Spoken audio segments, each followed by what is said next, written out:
Welcome. Today we're opening the file on, well, arguably the most successful and influential sitcom of the modern era, Friends.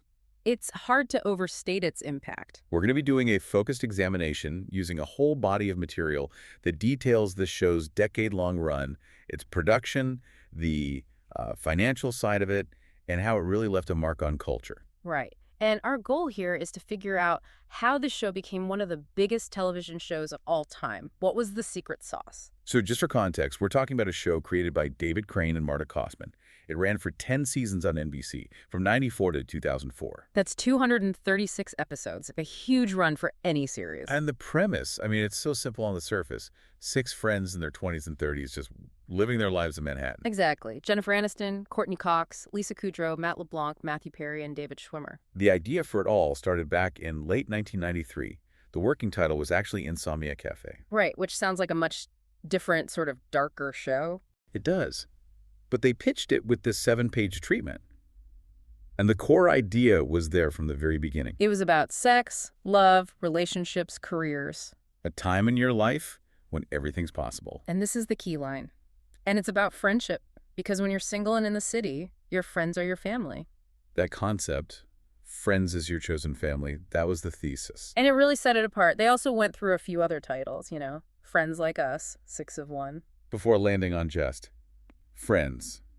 Simple, direct. It tells you everything you need to know. The focus was always going to be the group, the unit. And that really laid the groundwork for everything that came next, especially when it came to production and casting. Yeah, that foundation is so critical to why it worked for so long. So when you look at how it all started, you have to begin with the network, with NBC, and what they were looking for. Right. They were actively looking for a comedy about young people living together, sharing costs, creating this surrogate family. The head of NBC Entertainment at the time, Warren Littlefield, apparently really regretted passing on Living Single. Which is a huge hit. So there was this opening, this need for a show just like this, but NBC had notes. They always do.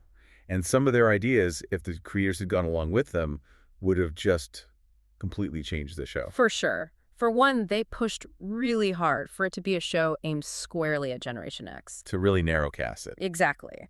But Crane and Kaufman, they stood their ground. They knew the themes were universal, and they insisted it should be a series everyone could enjoy. But the most surprising note was the push for an older character. Oh, this is the big one, Pat the Cop. Pat the Cop. So this was a real idea. A very real idea. The network wanted this older, wiser figure who could come into the coffee house and, give the 6 of them advice, ground the show for older viewers. Wow. So it would have been a standard sitcom trope. The wise elder guiding the confused kids. It would have. And Crane and Kaufman fought it hard. They knew it would undermine the entire premise of the show. Which was that these 6 people only have each other to rely on. Exactly. There is no older mentor. They have to figure it out together. David Crane later said the whole Pat the Cop idea was just terrible. And thank goodness they won that fight. Yeah. That resistance really protects the show's core identity, which is this true ensemble approach. Yes. Crane was absolutely adamant that all 6 actors had to be equally prominent. There couldn't be a lead. And it's often called the first true ensemble show for that reason. There are no sidekicks. And what's so fascinating is how the actors themselves enforced this. It wasn't just a writing decision. Right. This is where the off-screen story becomes just as important. The collective salary negotiations, for instance. That's the most famous example. Instead of letting the studio make individual deals and create a hierarchy, they negotiated as a single unit, starting before season 3. But it was more than just money. They insisted on appearing on magazine covers together. They entered themselves in the same acting categories for awards. Right. They refused to let Hollywood's star-making machine break them apart. Tom Selleck, who played Richard, even said he sometimes felt like an outsider on set. Because the 6 of them were genuinely that close. Yeah. They had become actual best friends. They said as much in the farewell book that the cast had become their real family, and you can feel that chemistry on screen. It absolutely comes through. Now, in terms of casting, some roles were a perfect fit from the start, but others needed some adjustment. David Schwimmer, as Ross Geller, was the first one cast. The part was literally written with him in mind. So that was easy. But then you have someone like Courtney Cox. The producers originally saw her as Rachel Green. They liked her cheery, upbeat energy. It's so hard to imagine that now. Cox is Rachel. It is. But she fought for the role of Monica. She said she liked the strong character. She felt a connection to her. And she convinced them. She did. Marta Kaufman saw the intensity she brought and realized she was perfect for the mother hen of the group. And Matt LeBlanc's casting as Joey also really shaped that character. A huge amount. LeBlanc gave Joey a different spin. The writers, I think, might have intended for him to be more of a standard womanizer. A bit more cynical, maybe. Maybe, but LeBlanc played him as more simple-minded, yes, but also incredibly kind-hearted and caring. He gave the character a sweetness. That sweetness is what makes him lovable. It's what makes the how you doing line work. Absolutely. It gave him the heart he needed. So all these early decisions, resisting the network, protecting the ensemble, letting the actors find the characters, that's the foundation for the whole decade of storytelling. Okay, so let's get into those 10 seasons. The show's ability to last so long was, it's by design. The writers knew that having 6 equal characters gave them myriad storylines. Gave them so much flexibility, they could pivot. If one storyline was running its course, they could shift focus to another pairing. And they initially thought the main love story would be Joey and Monica. Which is just wild to think about now. It is. But then, as they were writing the pilot, the Ross and Rachel thing just sort of emerged. And it became the engine of the whole show. The great will they, won't they of the 90s. Right. And before we get into the characters, we have to mention the episode titles. The one with, or the one where. Yes. It's such a signature of the show, and it came from a really practical place. The producers just realized that nobody would ever know the actual titles because they weren't in the opening credits. So they made the format the title itself. It's kind of brilliant. It is. Okay, let's start with Rachel Green, Jennifer Aniston's character. She's really the inciting incident for the whole series. She is. She literally runs into the coffee shop in her wedding dress, having just left her fiancé at the altar. Her whole arc is about moving from this spoiled, privileged life to making it on her own. She starts as a terrible waitress at Central Perk. Just awful. But her career progression is actually a really important part of her character's growth. Right. She goes from waitress to an assistant buyer at Bloomingdale's, then a buyer at Ralph Lauren. She finds something she's passionate about. It gives her independence. But of course, her story is always intertwined with Ross, that on-again, off-again relationship that leads to their daughter, Emma. And in the finale, she gives up this amazing job in Paris for him. That's still the point of debate for a lot of people. Oh, for sure.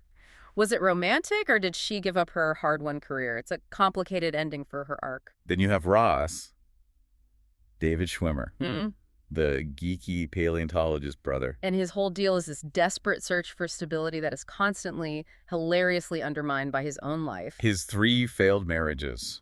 It's the show's biggest running joke. It really defines his character. First, there's Carol, who realizes she's a lesbian. They have a son, Ben, and manage to co-parent. Then Emily, the disastrous London wedding. The moment he says Rachel's name at the altar, it's an all-time classic TV moment of catastrophe. And finally, the drunken Las Vegas marriage to Rachel herself. It's like he's cursed. Exactly. It makes him this perfectly tragic comic figure. You feel for him, but you also can't help but see the humor in his constant romantic failures. Now let's talk about the anchor of the group, Monica Geller. The mother hen, played by Courtney Cox. A perfectionist, super competitive, obsessed with cleaning, a chef by trade. Her journey is really about learning to deal with imperfection, both in her life and in her relationship. Yeah, you see that with her big early relationship with Richard Burke, who is 21 years older than her. A huge age gap. Yeah. And it ultimately didn't work because he didn't want more kids. Right. But it set the stage for her most important relationship, Chandler. Which started as a one-night stand in London. A complete shock to the audience. A total shock. And it grew from the secret hookup into the most stable, loving relationship on the show. They get married in season 7. And in the finale, after they find out they can't conceive, they adopt twins, Jack and Erica. It's a beautiful end to her story. Their relationship really becomes the emotional heart of the show in the later seasons. It does. And that brings us to Chandler Bing, played by Matthew Perry. His comedic timing pretty much defined a generation. That sarcastic sense of humor, he used it as a defense mechanism for everything. Which, you learn, comes directly from his very strange family history. Oh, yeah. His mother is an erotic novelist, and his father is a gay, cross-dressing Las Vegas star. It explains so much about why Chandler is the way he is. All his issues with commitment and emotional intimacy. It's all rooted in that childhood. And his job, too. He's stuck in this statistical analysis job that he hates. He finally quits in season 9 to become a junior copywriter, which is a huge step for him, finding a purpose professionally right as he's found it personally with Monica. He and Monica together, they were just a perfect pairing, her intensity and his laid-back sarcasm. Let's turn to Joey, Matt LeBlanc, the struggling actor who is also, a huge womanizer. But a lovable one, and that's the key. He's famous for playing Dr. Drake Ramoray on Days of Our Lives. And for his catchphrase, of course, how you doing? But the writers were so smart to balance his womanizing with this deep sense of innocence and loyalty.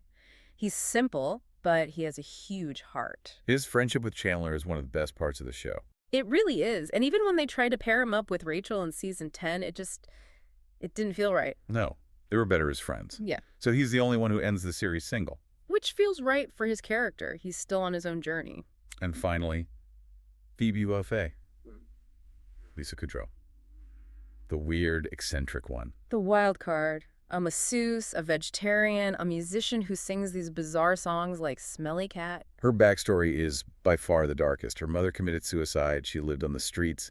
It's really tragic. It is, but it gives her this amazing resilience. She's seen the worst of the world, so she's not afraid to be exactly who she is. And she has some of the biggest storylines. In season 4, she acts as a surrogate for her half-brother and gives birth to triplets. An incredible act of kindness, and she eventually finds her own happiness, marrying Mike Hannigan in season 10. She gets her own quirky, happy ending. So when you look at all these characters, the writers use their relationships to create these huge show-defining moments. The big one is obviously the "we were on a break" fight between Ross and Rachel. That argument became a cultural phenomenon. It fueled their dynamic for years. It did.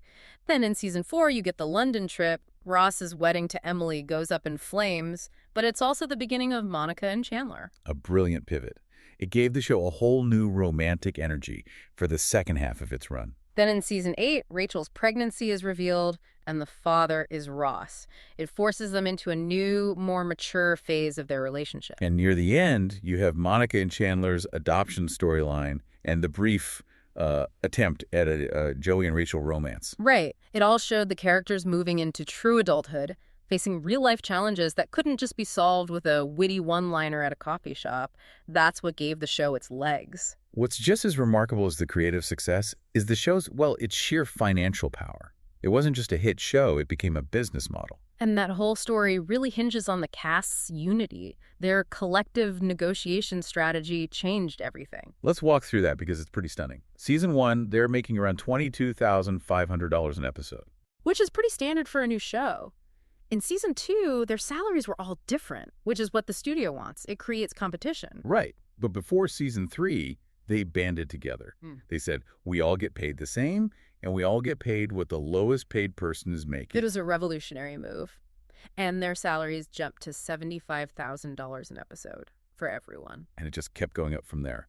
But the really big jump came for the final seasons. Absolutely. For seasons 9 and 10, they were each making $1 million per episode. $1 million an episode. At the time, that made Aniston, Cox, and Kudrow the highest paid TV actresses in history. But even that wasn't the biggest prize they won in those negotiations. The truly game-changing part was the syndication royalties. Can you explain for our listeners why getting a piece of the syndication pie was such an earthquake in Hollywood? Sure. So syndication is when reruns of the show are sold to other networks. It's where the real long-term money is made. And usually that money only goes to the creators or producers, people with an ownership stake. Exactly. Actors, even big stars, almost never got a piece of that back-end profit. But the Friends cast, through their collective power, managed to secure a 2% share of the syndication income. 2%. And given how much the show is made in reruns, that has to be a staggering amount of money. It is. The show still generates about $1 billion a year for Warner Bros. $1 billion. A year. A year. And that 2% share means each of the 6 main actors receives about $20 million annually, just from residuals. Wow. So their strategy didn't just make them rich at the time, it set them up for life. It's arguably the most successful salary negotiation in the history of television. And it was all because they stuck together like a real family. The ratings reflect that power. I mean, all 10 seasons finished in the top 10. Which is incredibly rare. But what's even rarer is that the show's ratings actually peaked in its 8th season. That's very unusual. Most shows are fading by then. Why did it peak so late? Well, a couple of reasons. The storylines were really strong then. Monica and Chandler's wedding, Rachel's pregnancy. But there was also a major external event. You're talking about September 11th. Yes. The sources point out that in the aftermath of the attacks, the show's ratings went up 17%. So it became a kind of comfort food television for the country. Precisely. It was a safe, funny, familiar place people could go to during a really dark and uncertain time. And that all led to the series finale being this huge national event. Massive. It was watched by about 52.5 million people in the U.S. That makes it the 5th most watched finale in TV history. And the most watched TV episode of the entire 2000s. The ad rates for that episode were astronomical. $2 million for a 30-second commercial. More than the Seinfeld finale. More than Seinfeld. It was just a money-printing machine. And one quick production note that I think is important. Go ahead. The show was famously set in New York, but it was never shot there. It was all filmed in Burbank, California. And that was a deliberate choice, right? Oh. It was. They felt the live studio audience was essential to the show's rhythm and comedy, and it was just easier to manage that consistently on a soundstage. So the chemistry, the timing, the business savvy, it all came together to create this absolute juggernaut. It's the perfect storm. Beyond all the money and the ratings, though, there's the cultural legacy. The show genuinely changed things, from fashion to the way people talk. It really did. You have to start with the hair. The Rachel. Of course. Jennifer Aniston's hairstyle became a global phenomenon, one of the most requested haircuts of the 90s. The stylist who created it even said he kind of regretted it because it was so difficult for people to maintain at home, but that just shows you the level of influence these characters had. And then there's the language. Joey's catchphrase, "How you doing?" obviously became part of the slang. A huge part, but the linguistic impact goes even deeper than that. What do you mean? Well, a study found that the characters used the word "so" as an intensifier, like, "that is so funny," more than any other word. And researchers believe the show's popularity actually accelerated the use of "so" in that way in American English. That's fascinating. So the show literally changed the way a generation spoke. It appears to have had a real measurable effect. And you can also see the influence of Chandler's specific sarcastic delivery on people's comedic timing. That kind of ending a sentence with a question, that inflection. Exactly. That cadence became really popular. The show also had a huge impact on lifestyle. Yeah. Really championed this idea of an alternative family. Right. It presented this idea that your friends are the family you choose, and that for a certain time in your life, that's all you really need. It normalized that post-college, pre-marriage phase of life where you're figuring things out with your friends. And it did so in a very aspirational way, living in a huge apartment in Greenwich Village with your best friends. It was a fantasy, but it was a powerful one. And that model had a massive effect on television itself. It basically created a whole subgenre of sitcoms. The hangout sitcom, shows like How I Met Your Mother, The Big Bang Theory, New Girl. They all follow that same basic template. A group of funny friends navigating life and love together. Friends provided the blueprint. And its global reach was so huge that it also became this accidental language learning tool. Right, I've heard this. People learning English by watching the show. Yeah, famous examples include the football manager Jurgen Klopp and RM from the band BTS. They've both said the show helped them learn conversational English. Because the dialogue is relatively simple and the situations are relatable. Exactly. The industry itself recognizes its impact, too. A Hollywood Reporter survey in 2015 asked 2,800 industry professionals to name the favorite show of all time. Then they picked Friends. They picked Friends, #1. And we can't forget the physical legacy, Central Perk. That coffee shop set is now a permanent part of the Warner Bros. Studio tour. People get engaged there. And it spawned this whole global business of replicas. There are Central Perk-themed cafes all over the world. There's one planned for Times Square in New York City. It's a fictional place that's become completely real in our culture. That's incredible. So as we come to the end of our analysis here, let's talk about how they managed to wrap it all up. Ending a show that big is so difficult. It's almost impossible to please everyone, but the creators were very careful with the finale, the last one. I read they looked at the finale of the Mary Tyler Moore Show as their inspiration. That was their gold standard. They wanted an ending that was true to the characters and a little bittersweet, not some huge gimmicky cliffhanger. So a lot of the most emotional scenes were filmed without a live audience. Right, to avoid spoilers and to let the actors have those genuine emotional moments. David Schwimmer said it felt like a sense of a new beginning for the characters. And that final scene is just iconic. Everyone leaving the empty apartment together to go get one last cup of coffee. The shot of the keys on the counter and then the purple door closing for the last time, it's a perfect ending. It was the end for the show, but not quite the end for one character. There was the spin-off Joey. Yes. Matt LeBlanc took the character to Los Angeles to try and make it as an actor. But it only lasted 2 seasons. It didn't really work. Why not? Well, one of the original executive producers, Kevin S. Bright, had a theory. He felt they took the character in the wrong direction. How so? He said that on Friends, Joey was a womanizer, sure, but he was also this incredibly loyal, solid friend. You could always count on him. He was the heart. He was, but on the spin-off, without the other 5 to ground him, those quirks became his whole personality. He became this pathetic, mopey character who couldn't get a job or a date. So he lost the thing that made him Joey. He lost his core. It really proves how essential that ensemble was. No single part was greater than the whole. And that brings it all back to the central theme of the show, the chosen family. Right.